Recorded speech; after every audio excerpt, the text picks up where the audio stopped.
Hey guys, Brady here with your daily tennis lesson. So we have sort of a Jeopardy week at DTL this week. I'm basically posing a shot. You guys are trying to guess what it is. Today, it's the dumbest shot in tennis.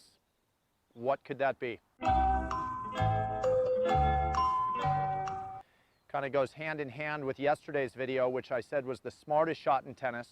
That's on the backhand side, playing a ton of cross-court balls deep to the opponent's backhand. So the flip side of that, today's video, the dumbest shot in tennis, is when the opponent brings a backhand cross-court into my backhand and I decide to go up the line with it. Just tends to be an absolute disaster for most players to try to do this. Couple reasons why. Okay, so Mark's ball is coming cross-court, obviously. So the bounce of the tennis ball, when it lands here, is moving on a diagonal. Okay, so I hope this makes a ton of sense to you guys, that for me to take my backhand up the line off a ball that was moving diagonal is a change of direction on the tennis ball, back to Wardlaw's principle. We're trying to have the easiest time working the ball back the way it came. That tends to be the simplest way to hit a ball. The same direction it came in, we like to hit it back that way.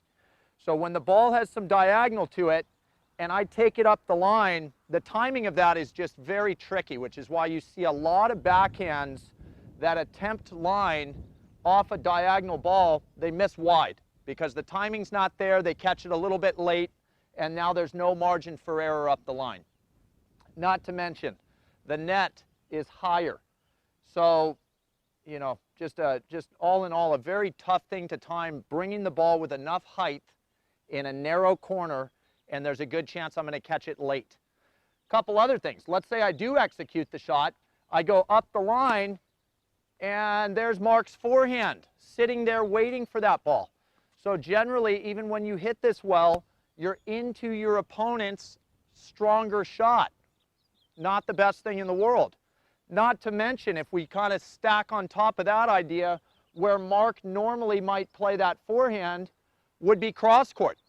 So I've just hit a ball from here, up the line, I took on a lot of risk, I went into his forehand, and now my recovery to the next shot is over here because I've got to respect that cross-court ball.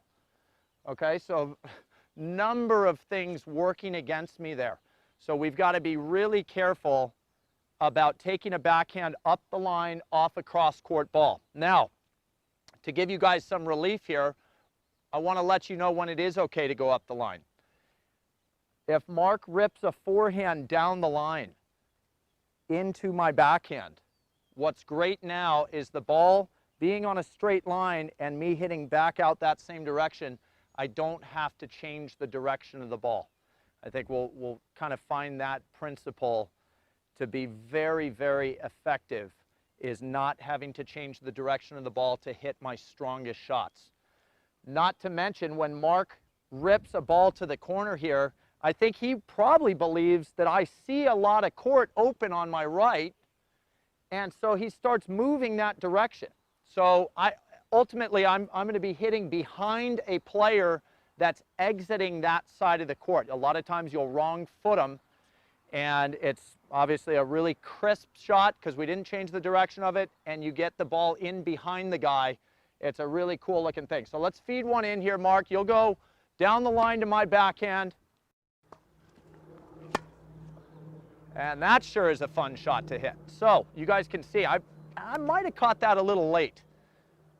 But because I didn't have to change the direction of the ball, I'm able to keep that in play, where if it had been coming on a diagonal, for sure I'm missing that and maybe even outside the alley. So for the dumbest shot in tennis, the correct answer is the backhand up the line off a cross-court ball. We got to really stick to playing that back cross-court and wait for the opportunity to go up the line with the backhand when it's been delivered into us by our opponent's forehand. Okay? Plenty more to come this week on the Jeopardy edition of Daily Tennis Lesson. But until then, please click like below this video. And if you have not subscribed to our channel yet, please do so, as well as check down below me in the description of this video.